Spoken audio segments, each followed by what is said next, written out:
The girl that's on the phone to do a second date update today actually got stood up completely for her first date, but she feels like it might be her fault. Really? Yeah, normally when somebody gets stood up, they're angry at the other person. They're like, I just want to get them on the phone so I can yell at them. Yeah. But she feels like she might have actually screwed up and maybe understands why this guy didn't show up for her date. Amy, how are you? Hi, guys. I'm okay. First of all, did he just stand you up completely? Yeah, I mean, that's pretty much it. I waited at the bar and waited, and I never saw anyone. I didn't hear from him. That's like the worst feeling ever. How long did you wait?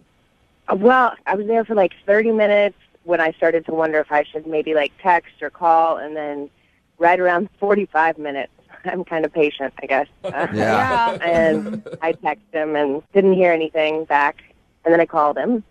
And no answer to that either? What? Yeah, so I probably waited about an hour total. Okay, and how did you meet this guy?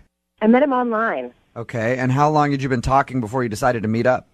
We were chatting for like 2 weeks, and we had pretty lengthy conversations. Okay. And I really felt like I knew this guy and, knew a lot about him. And, I mean, I don't know if any of you have done online dating, but it's pretty clear, the guys that are just looking for one thing, and they pretty much get to the point really quick. I mean, most guys aren't going to spend 2 weeks figuring out who you are and what you like. Unless they're good at it. And then you'll have no idea that that's all they want. So you just made plans to meet at this bar, and then you're waiting there for like 45 minutes. And what's going through your mind while you're waiting for him?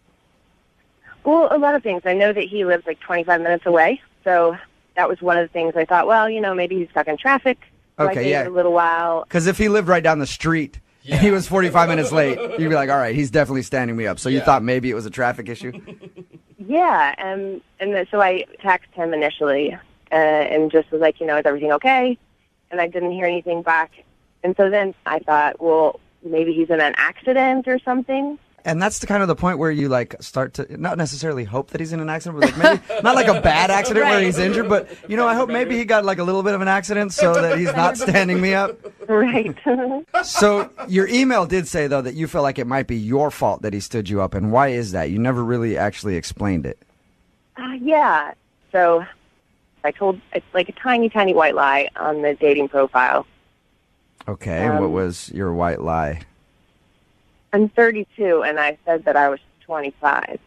That's a big difference there. You lied about your age. 7 years, that is a big age difference, Amy. I mean, you know how it is. Guys want younger women, and at the time it seemed like the right thing to do. And did you ever come clean about this? No, I have not come clean. So that's my thought, is that maybe he Googled me. Or, Facebooked me, or... So you've been online dating a lot, you said. What do you do when guys show up, they think you're 25 and you're actually 32? How do you break that to them? I mean, I don't think that I look that much different than I did. I was using a picture from a few years ago, but I really don't think that I look that different. Amy, you were catfishing him. Here's the deal, is once you hit the 30 mark, you get less messages from people.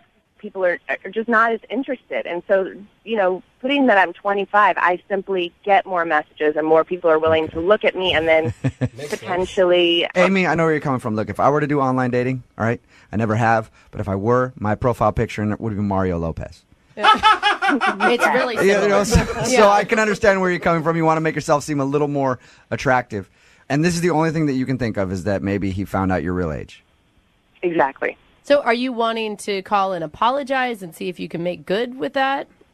Well, I honestly just want to find out what it is, why you stood me up. All right. 3.5. Brooke and Jubal in the mornings. Second date update. Amy is on the phone with us, and she wants to call a guy named Craig today because Craig stood her up for her date. But Amy feels like it might be her fault because they met online and Amy lied about her age by 7 years. She's 32 years old, said that she was 25. She thinks maybe that he Googled her or maybe showed up and saw her and realized that she wasn't 25 and then just decided to split. She hasn't heard anything from him after waiting for like 45 minutes. So we're going to call, try to get him on the phone and see if we can find out if that's the reason. Amy, I was thinking about it, and I don't think that he stood you up because you lied about your age. You don't? No, I don't. Because if I showed up and you said you were 25 and then I saw that you were like in your 30s, I would have definitely stayed and came and talked to you. Whoa. Because it's probably a sure thing. Because you're getting older and you're running out of time and you got to get it in while you can. You know what I mean? I know that it's probably going to happen with you. I'm with you, bro. Yeah, right? What is wrong with you guys? Nice. Okay. Well, I'm going to dial the phone number right now, see if we can get him on the phone and find out why he stood you up, okay? All right. All right, here we go.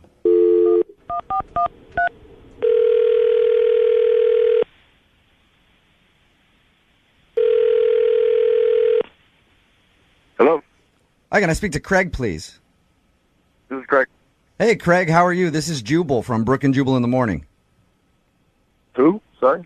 Jubal from Brooke and Jubal in the Morning, the radio show. Hi.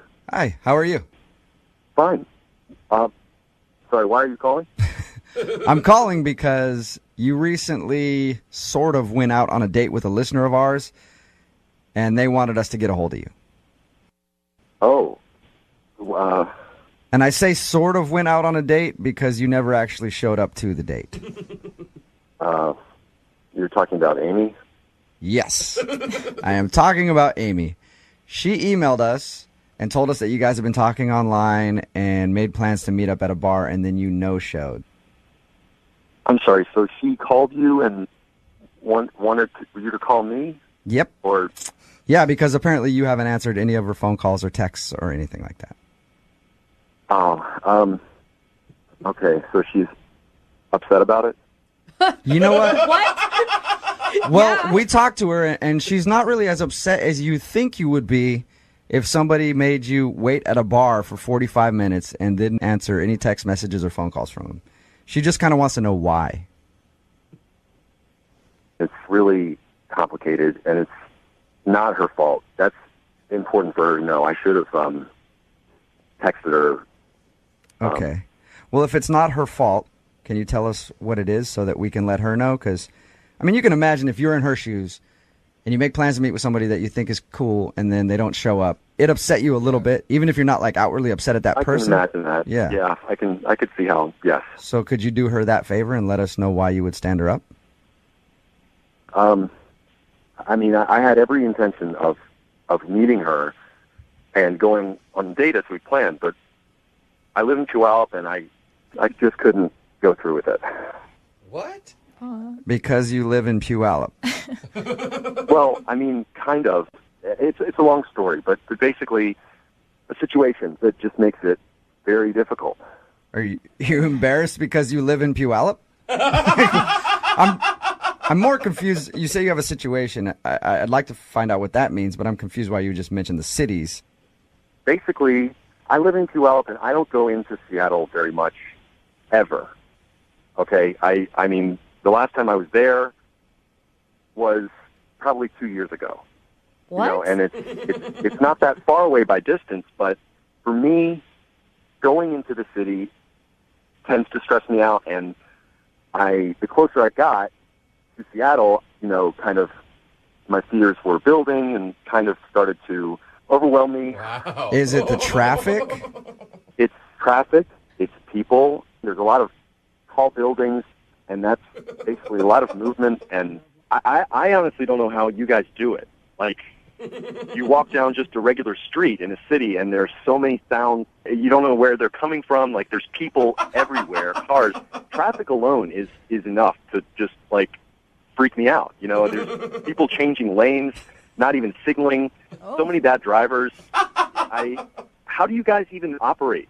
So correct me if I'm wrong, Craig. It sounds like you were scared of the city.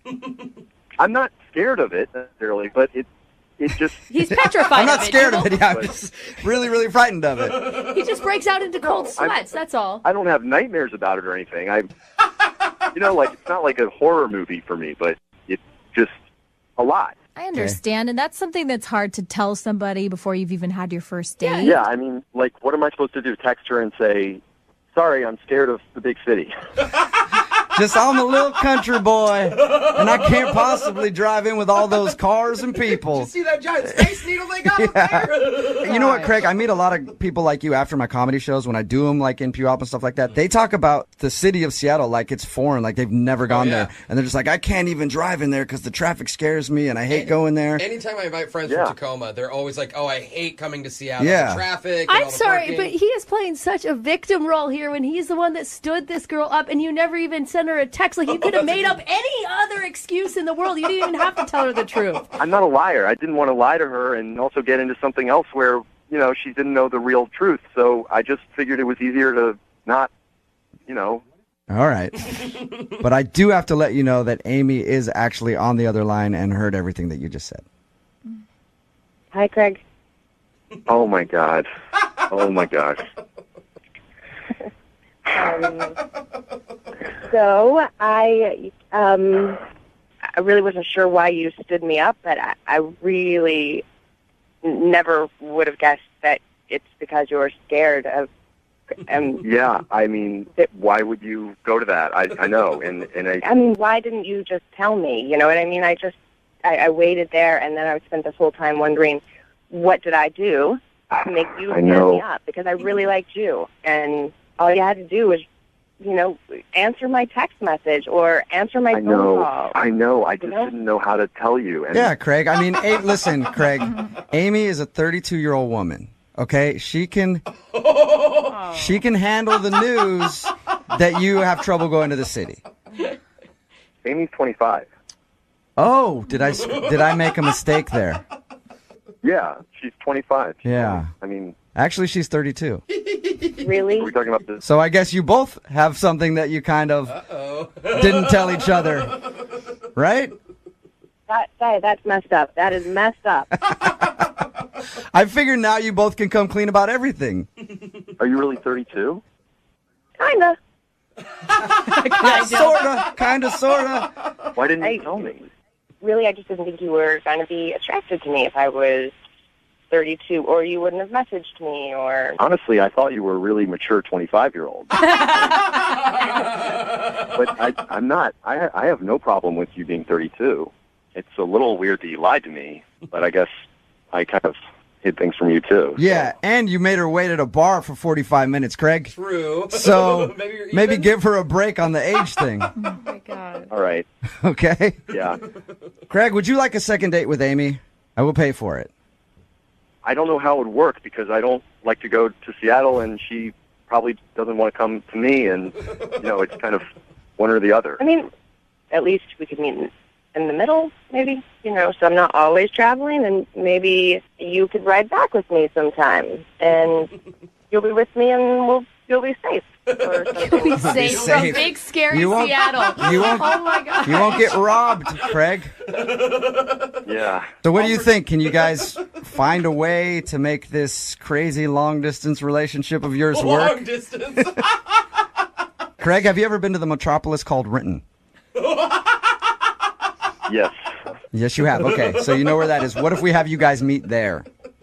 That should be fine. Okay. I can deal with that, yeah. So serious Craig, it's a about city it, that Craig too. can handle, and Amy, you know where that is. You don't mind traveling? Not at all. Not at all. Okay, perfect. Yeah. Then congratulations, you guys. You got your second date, Amy. Well, first date, I guess, because you never showed up on the first one, but whatever. Right. I'm super excited. Yeah. I promise I will be there, and if I'm not there, then I will call. Okay. I promise I will be there unless the parking lot is full. Too many people.